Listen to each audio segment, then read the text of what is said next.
मन प्रफुल्लित है। लंबे अंतराल के बाद भारत ने एक नए युग में प्रवेश किया है।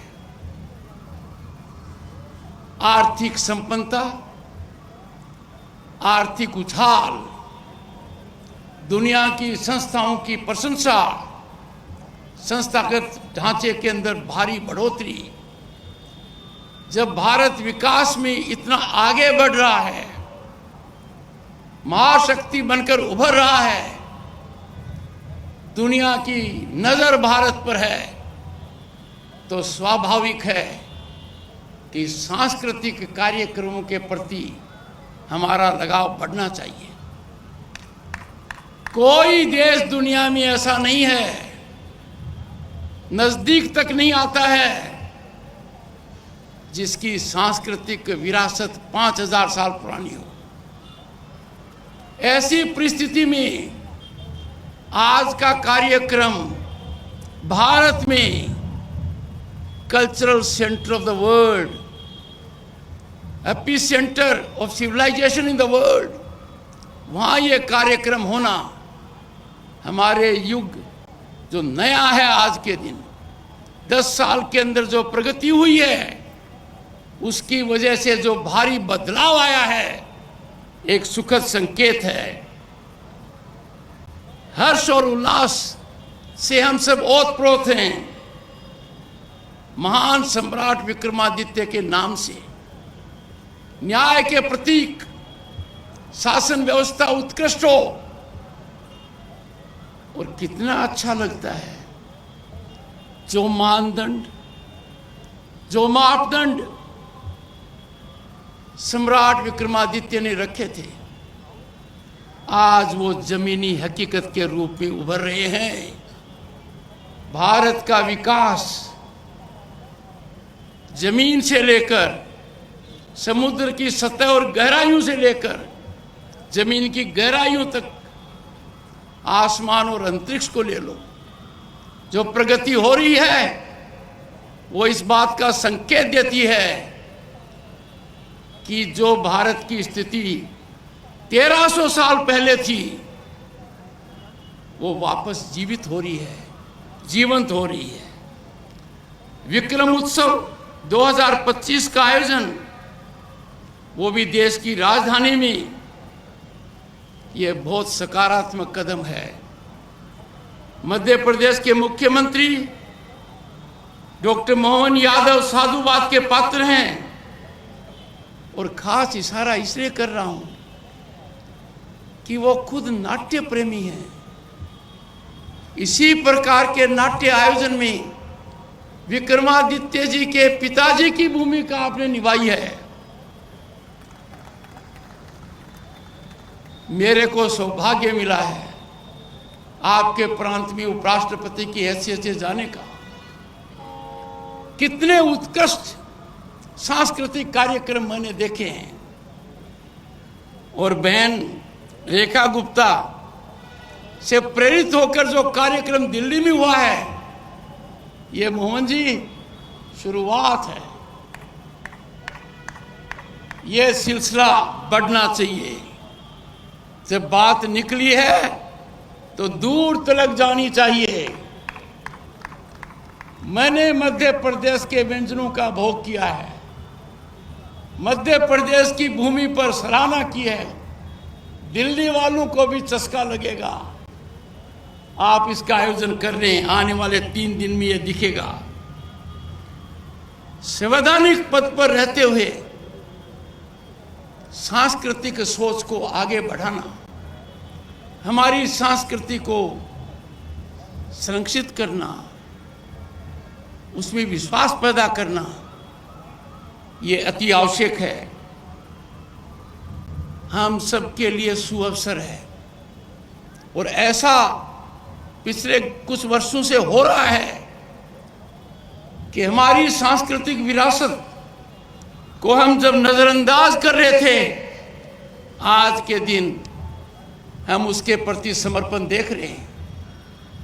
गजेंद्र सिंह जी शेखावत सांस्कृतिक मंत्री की हैसियत से बड़ा परिवर्तन लाने की कोशिश कर रहे हैं। देश में भी और दुनिया में भी जहाँ जहाँ भारतीय संस्कृति है दुनिया में, उसको नए रूप से सर्जन किया जा रहा है। भाई और बहनों, थोड़ा सोचिए, हमारी सांस्कृतिक धरोहर अमूल्य है, अद्वितीय है, बेमिसाल है। दुनिया का कोई देश नजदीक तक नहीं आता है। हमें सदैव याद रखना चाहिए, हम भारतीय हैं, भारतीयता हमारी पहचान है, राष्ट्रवाद हमारा धर्म है। हमारी संस्कृति का सर्जन करना और उस पर गौरव करना, यह हमारा उत्तरदायित्व है। भाई मोहन यादव ने कहा, और मैं सराहना करता हूं, अब समय आ गया है अंग्रेजियत को छोड़ने का। अपना भारत बदल रहा है, तकनीकी की पढ़ाई अलग अलग भाषाओं में होने लग गई है। पहले सोचा नहीं था कि डॉक्टर और इंजीनियर बनेंगे तो अंग्रेजी में ही पढ़ना पड़ेगा। यह क्रांतिकारी बदलाव आ गया है। हमारी सभी भाषाएं हमें गौरव देती हैं, देश और दुनिया में उनका नाम है।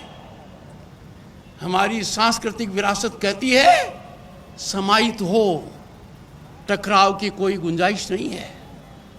और तभी आपने देखा होगा, प्रधानमंत्री के नेतृत्व में इंडियन क्लासिकल लैंग्वेजेस में बढ़ोतरी की गई है। हर भाषा का सम्मान किया जा रहा है। भारत की संसद में 22 भाषाओं का उपयोग होता है। आज के दिन कितनी बड़ी परीक्षा हो, आपको अपनी भाषा में अपनी प्रतिभा दिखाने का सुअवसर है। मुझे याद है जब बचपन में मैं था, अंग्रेजी के मार्क्स मिलते थे, अंग्रेजी रैंकिंग सब्जेक्ट था। फिर देश में एक बड़ा बदलाव आया, एक सरकार इमरजेंसी के बाद आई और अंग्रेजी को रैंकिंग सब्जेक्ट नहीं रखा। 2009 में क्या कारण थे मुझे नहीं पता, एक बार पलटा खा गए और अंग्रेजी को क्वालिफाइंग सब्जेक्ट की बजाय रैंकिंग सब्जेक्ट कर दिया। भारतीय संस्कृति के प्रति लगन रखने वाले बत्रा जी आज नहीं हैं। उनके निर्देशन पर हमने चुनौती दी और सफलता पाई।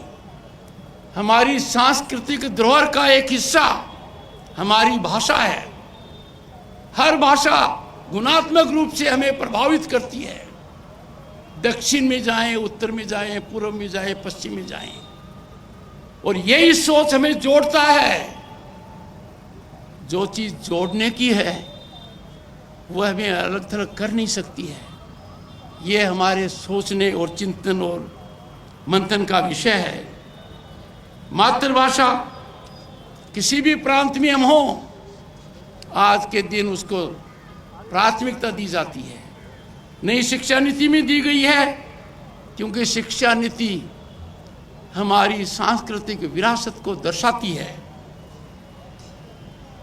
भाइयों और बहनों, हमारे संविधान निर्माताओं ने बहुत सोचकर, दूरदृष्टि दिखाते हुए संविधान में हमारी संस्कृति की ओर बहुत बड़ा संकेत दिया।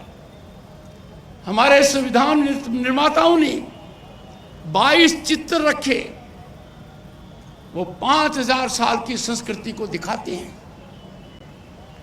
हमें गुरुकुल दिखेगा, एक चित्र गुरुकुल का है शुरू में, वो दिखाता है कि हमारी पढ़ाई कैसे होनी चाहिए।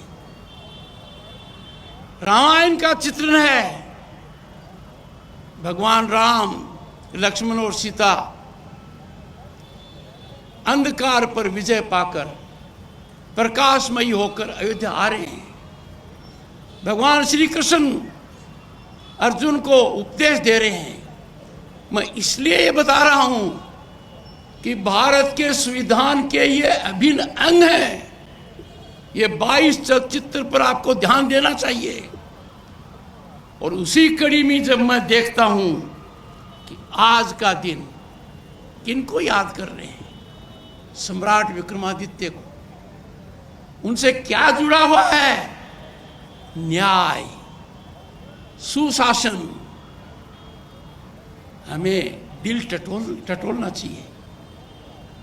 जो संवत शुरू पहले हो गया, हमें उसकी पालना करनी चाहिए। उसमें आपको विधि दिखेगी, तकनीकी दिखेगी, संस्कृति दिखेगी, और उसमें विज्ञान भी दिखेगा। और विज्ञान के वो पहलू नजर आते हैं जिनकी ओर आज पूरा विश्व ध्यान आकर्षित कर रहा है। भाई और बहनों, मैं भी लालायित हूं आपकी तरह कि यहां ज्यादा भाषण की आवश्यकता नहीं है। अपनी वाणी को विराम देते हुए मैं आपको ये कहना चाहूंगा कि आने वाले 3 दिन तक